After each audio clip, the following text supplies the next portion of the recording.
Первый клинический случай у нас – это кот, рыжик, средорозное дыхание и кашель в течение недели. У нас есть 3 рентгенограммы – латеральная и вентродорсальная грудной полости, ну и, соответственно, прицельная рентгенограмма в области шеи. Данные рентгенограммы хорошего качества. Органы грудной полости имеют большую, паренхимы легких, область сердца, имеют большую шкалу Серова, что помогает нам, соответственно, в правильной интерпретации, и мы ничего не упустим. У нас нет как таковой динамической нерезкости. Пациент у нас умеренно упитан. Определяем мы это, соответственно, по количеству подкожной жировой клетчатки или висцерального жира. Здесь вот в области серповидной связки такая достаточно умеренная жировая прослойка. Это нам, соответственно, указывает о том, насколько пациент упитан.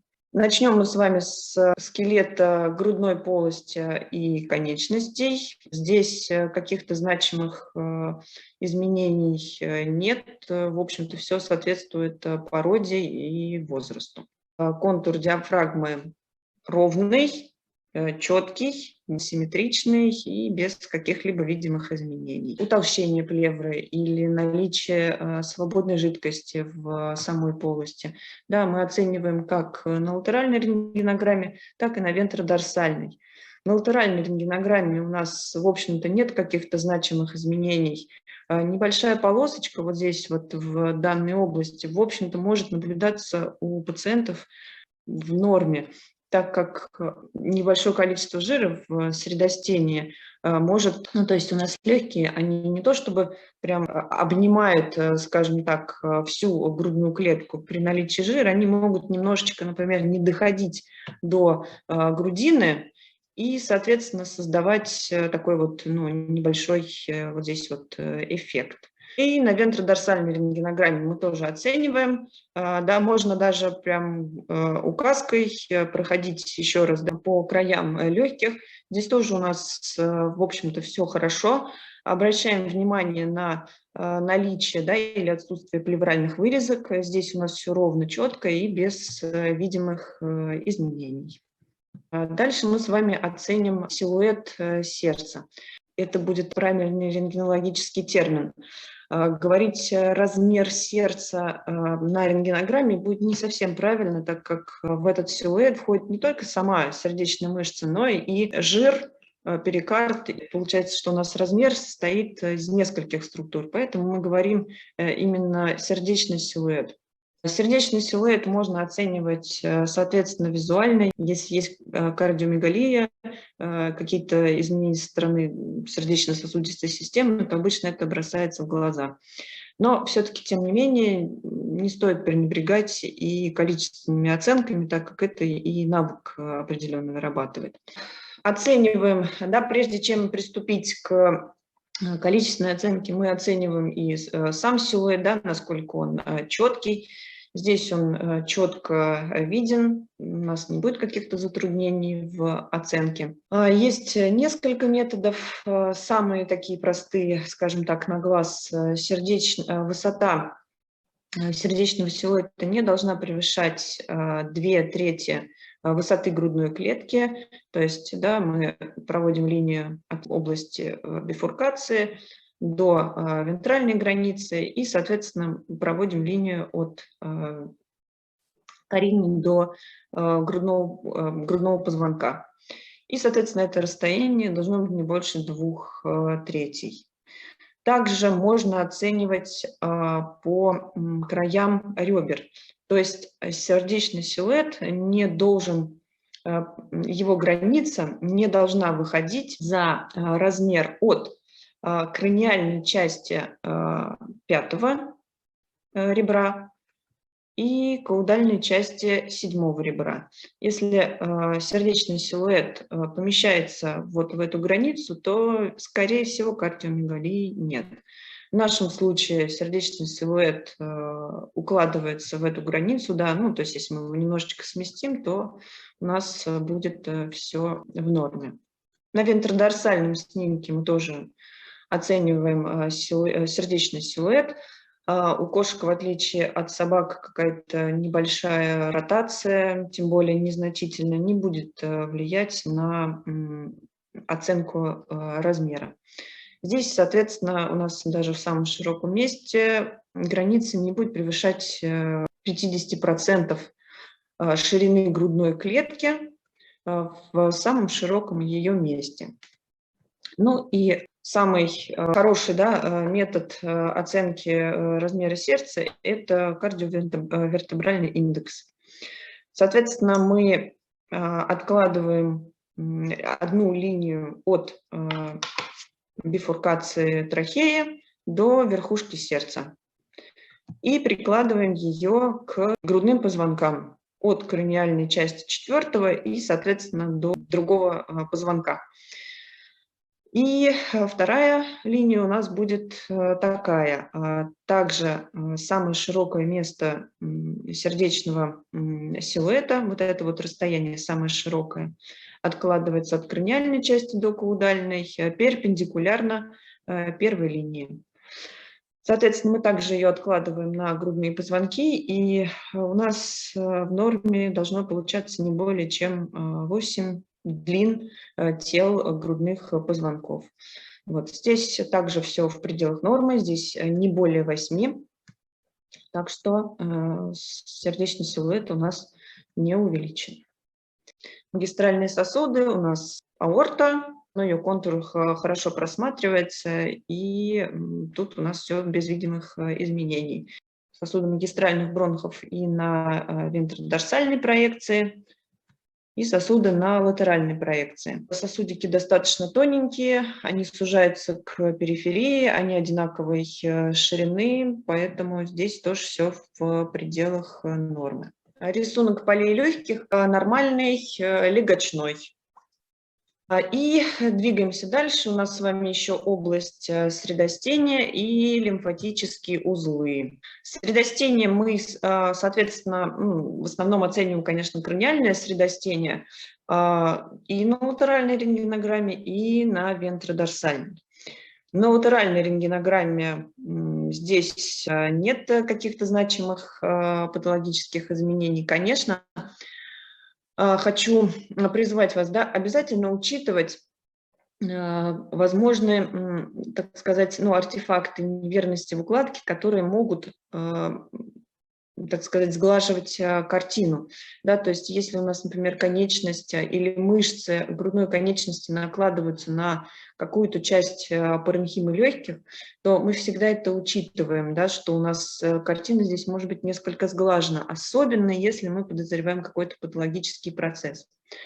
В данном случае, да, у нас конечность немножечко как бы налегает на грудную клетку, но это не мешает, так скажем, да, нам интерпретировать данную область.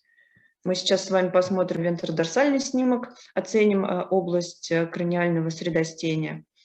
В норме у нас краниальное средостение не должно превышать ширины грудного позвонка. Да, здесь у нас эта ширина не превышена. Еще раз осмотрим латеральную проекцию.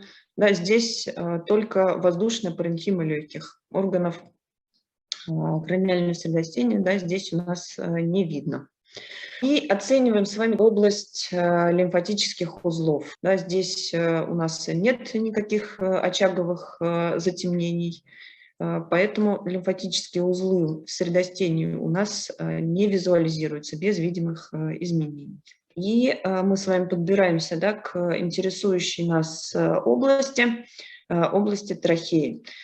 Грудная часть трахеи у нас без видимых изменений, контуры у нее ровные, четкие, здесь все хорошо. На латеральной рентгенограмме в проекции шейной части трахеи на уровне С3, да, примерно до С6, возможно, даже С7, скорее всего, просматривается затемнение мягкотканной контрастности с неровными четкими контурами, которое сужает просвет трахеи примерно на 2/3. Кольца, вот эти края колец трахеи у нас просматриваются как точечные структуры, вероятно, костной контрастности. И также хочу обратить ваше внимание на проксимальную часть верхних дыхательных путей. Да, мы видим, что у нас область носоглотки, она расширена вследствие дыхательных усилий, которые пациент прилагает, когда пытается вдохнуть. Да, то есть если мы будем сравнивать с нормой, мы сможем даже оценить с нормальной гортанью. Да, то есть здесь очевидно, что она расширена. И не забываем описывать видимые части органов брюшной полости, так как там тоже могут быть какие-то находки, которые могут повлиять на дальнейшее лечение или диагностику. В данном случае мы можем оценить контур печени. Контур у нас ровный, четкий, краешек печени острый, он не выступает за реберную дугу, соответственно, печень у нас не увеличена. И однородные структуры мягкотканной контрастности. Желудок, полость, просвет желудка у нас расширен содержимым смешанной контрастности, мягкотканной, жидкостной и газом. Здесь у нас все в пределах нормы. Ну и заключение будет выглядеть примерно так, что у нас с вами есть значительное сужение просвета шейной части трахеи на уровне третьего шейного, шестого шейного, возможно, даже до седьмого шейного позвонка за счет диффузного утолщения стенок трахеи. Такая находка наиболее характерна для неопластического поражения. Какие-то, возможно, другие дифференциальные диагнозы, ну, они достаточно маловероятны, то есть здесь у нас картина достаточно характерная. Я для вас подготовила тут несколько статей. Их на самом деле не так уж и мало, хотя этот патологический процесс встречается достаточно редко. Но тем не менее, все равно описание этих клинических случаев в литературе есть. Здесь такие наиболее, ну, на мой взгляд, интересные. Одна вот статья, которая описывает 4 кошек с лимфомой трахеи. Одна из этих кошек не получала фактически никакого лечения, и поэтому достаточно быстро была усыплена. 3 других пациентов проходили химиотерапию, лучевую терапию и имели достаточно длительный период жизни после проведения химиотерапии. Поэтому можно сказать, что пациенты достаточно хорошо отвечают на лечение, и у них может быть достаточно неплохой прогноз по качеству и длительности жизни. Соответственно, здесь еще одна статья, она тоже такая достаточно интересная. Интересная чем? Здесь описывается один клинический случай у кошки с плоскоклеточным раком трахеи. Примечательна она тем, что авторы здесь приводят, что в английской литературе, ну здесь имеется в виду именно в английской, описано всего 55 случаев новообразования трахеи. 4 из этих случаев были неопухолевые, то есть это были гранулемы или гиперплазии. Остальные все, соответственно, опухолевого происхождения. И чаще всего это все-таки лимфома, что, в общем-то, неудивительно, да, так как это кошка, и небольшой процент остается на аденокарциномы и плоскоклеточный рак. Случаев плоскоклеточного рака немного, и, к сожалению, лечение, как правило, неэффективное. Авторы описывают этот случай как удачное хирургическое лечение плоскоклеточного рака трахеи у кошки, и она была жива и хорошо себя чувствовала через, по-моему, 16, если я не ошибаюсь, месяцев после хирургического вмешательства и прохождения курса химиотерапии. Вот, там тоже такие достаточно интересные картинки, можно их посмотреть. И еще тоже хочу вам показать, это достаточно свежая статья, которая описывает клинический случай опухоли трахеи, лимфомы, соответственно, трахеи у кошки. Здесь, соответственно, коллеги делали входные рентгенограммы, здесь вот стрелочкой указано утолщение, ну, в данном случае только дорсальной стенки трахеи, вот оно, это утолщение, оно здесь прослеживается. Это именно дорсальная стенка, так как они, естественно, сомневались и думали о том, что возможно, что это часть пищевода, которая накладывается на трахею, создавая такой эффект суженной трахеи и утолщения стенки. Но при контрастном исследовании оказалось, что, конечно, это именно утолщение самой стенки. Далее они провели пациенту КТ. Да, здесь также вот стрелочками показано вот это вот локальное, ну, как локально-диффузное утолщение дорсальной стенки трахеи, которое сужает ее просвет. И далее они провели пациенту трахеоскопию. Вот это вот утолщение мягкой ткани и есть сама опухоль. Соответственно, пациенту провели курс химиотерапии в течение 6 месяцев, и можно оценить результат. Да? То есть пациент пришел на повторное исследование. Здесь мы уже видим, что у нас нормальный просвет трахеи, нет утолщения стенки. И пациент, соответственно, чувствовал себя хорошо. То есть данная патология достаточно хорошо поддается лечению, что описывается в литературе. Итак, едем дальше. Есть ли у вас вопросы?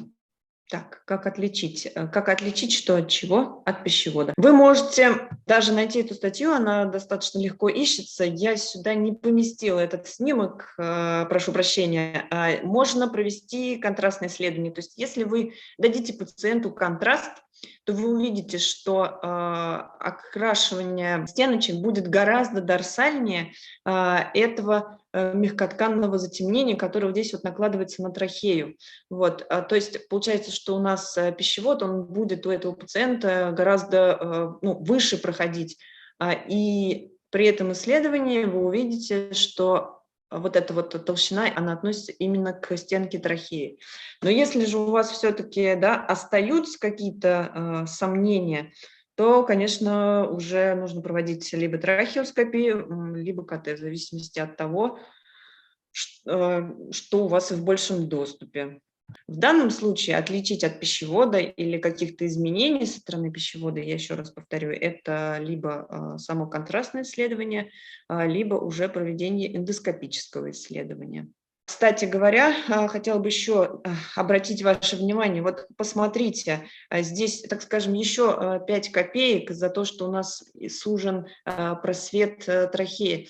Посмотрите, вот здесь вот область верхних дыхательных путей носоглотки, какая она широкая. Вот это вот расстояние, оно очень большое из-за дыхательных усилий, в отличие от снимка, который у нас уже после проведения терапии, да, здесь эта ширина, она гораздо меньше.